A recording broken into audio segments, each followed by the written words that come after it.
Mau kaya, networking yang luas adalah kunci.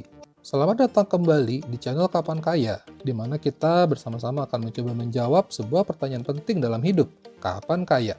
Ada banyak faktor yang mempengaruhi orang bisa kaya atau enggak, mulai dari faktor keturunan, pendidikan, sampai keberuntungan. Yang mau kita bahas di video ini adalah networking atau jaringan yang menjadi faktor penyebab kamu bisa kaya. Networking atau jaringan itu penting banget ya. Kenapa?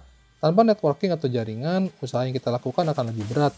Kalau kamu pernah diprospek sama MLM, pasti disuruh bikin daftar kenalan yang bisa diprospek sama kamu. Pengusaha-pengusaha yang sukses pun rata-rata punya networking yang bagus banget. Selain orang tua kaya tentunya. Networking ini gak tercipta begitu aja, tapi dibangun. Kamu bisa mulai membangun networking sejak sekolah, kuliah, atau bahkan ketika bekerja. Intinya networking adalah sebuah proses panjang, bukan proses instan seperti bikin mie atau jadi cawap dan ketumpe. Jadi networking harus dibangun sedini mungkin, bukan berarti kita berteman karena ada maunya ya.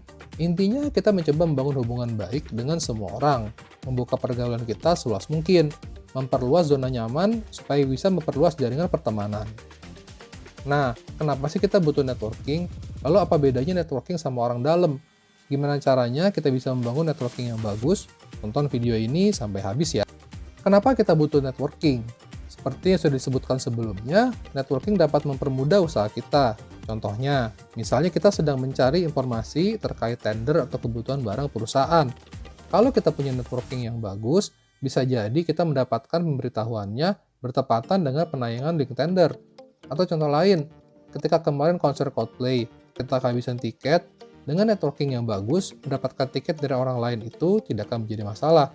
Kami bukti nyatanya, tiket Coldplay kami itu belinya dari temen yang nggak jadi nonton. Kok kita yang dapat? Ya karena networking tadi.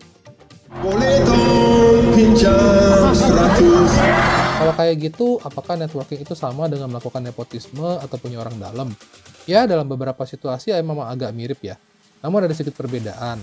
Pertama, nepotisme itu terjadi ketika seseorang tidak mampu menjabat atau mengerjakan sesuatu, namun tetap dipaksakan.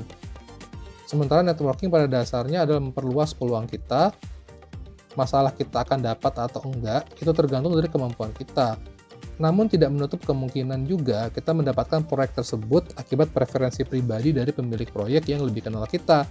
Ya, suka nggak suka, negara kita ini punya rasa kekeluargaan yang tinggi. Pertama-tama, networking itu butuh modal ya. Entah modal waktu, entah modal uang, tapi pasti kita butuh modal untuk melakukannya.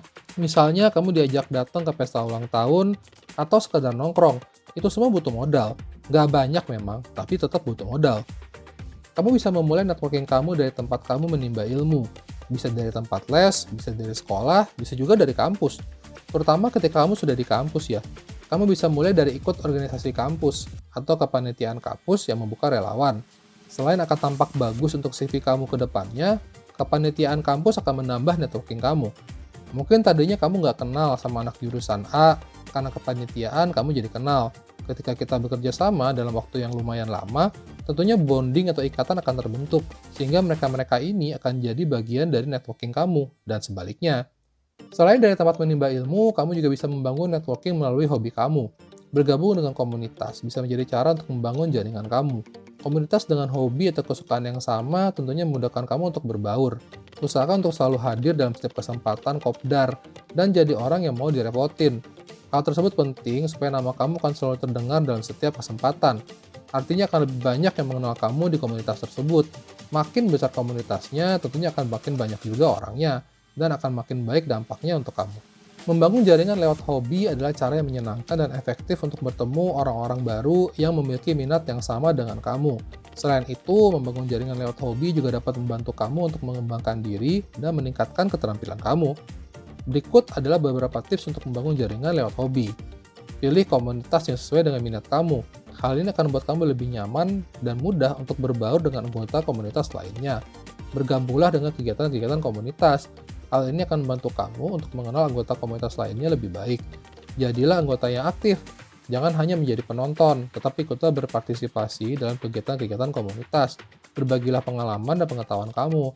Hal ini akan membuat kamu terlihat lebih bermanfaat bagi komunitas. Datang ke reunian. Nah, buat kamu yang merasa reunian menjadi ajang pamer pencapaian dan jadi malas datang, sebaiknya ubah mindset kamu menjadi reuni adalah tempat saya berkenalan kembali dengan orang-orang yang pamer pencapaian. Nasib masa depan nggak ada yang tahu ya, makanya kamu wajib ikut reunian. Meskipun sudah saling mengenal sebelumnya, suasana nostalgia reuni akan memperbarui hubungan kamu. Dengan hubungan yang baru ini, kamu dapat membangun kembali jaringan kamu yang tadinya sudah terputus.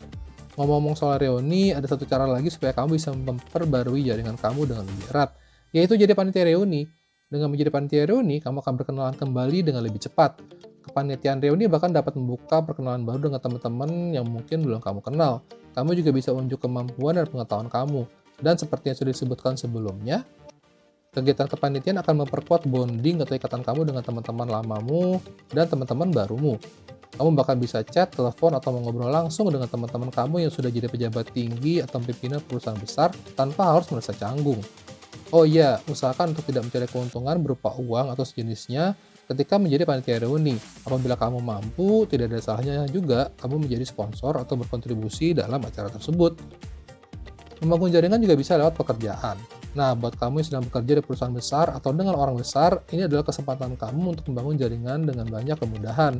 Ketika kamu bekerja di perusahaan besar, kamu akan bertemu dengan perusahaan besar lain atau kegiatan-kegiatan yang juga besar. Manfaatkan hal tersebut untuk membangun jaringan kamu. Membangun jaringan lewat pekerjaan memang memiliki banyak kemudahan. Namun ada beberapa hal yang perlu diperhatikan agar jaringan yang dibangun dapat bermanfaat. Pertama, sikap yang baik adalah kunci utama untuk membangun jaringan yang kuat. Bersikaplah ramah, sopan, dan profesional kepada semua orang, baik yang memiliki posisi lebih tinggi, lebih rendah, atau sederajat dengan kamu. Jangan pernah meremehkan siapapun karena kamu tidak pernah tahu siapa yang akan membantu kamu di masa depan.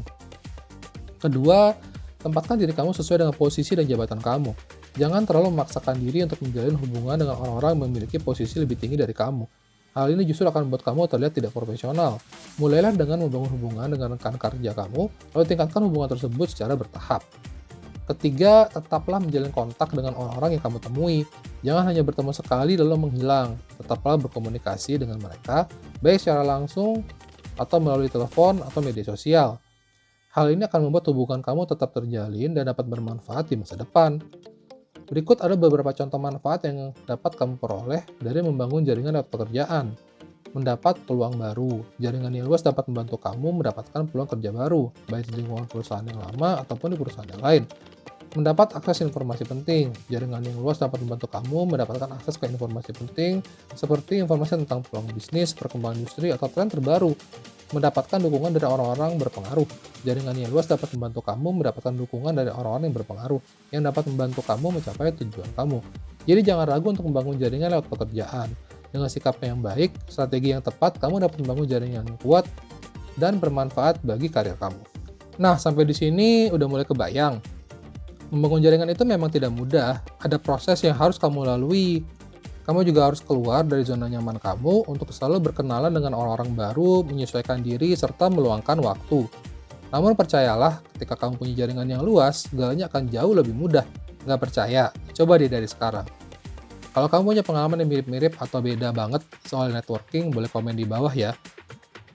Sampai di sini dulu ya calon sultan. Jangan lupa like dan subscribe channel ini untuk berbagai konten-konten menarik seputar kekayaan duniawi dan mungkin dapat membantu menjawab salah satu pertanyaan penting dalam hidup kamu. Kapan kaya?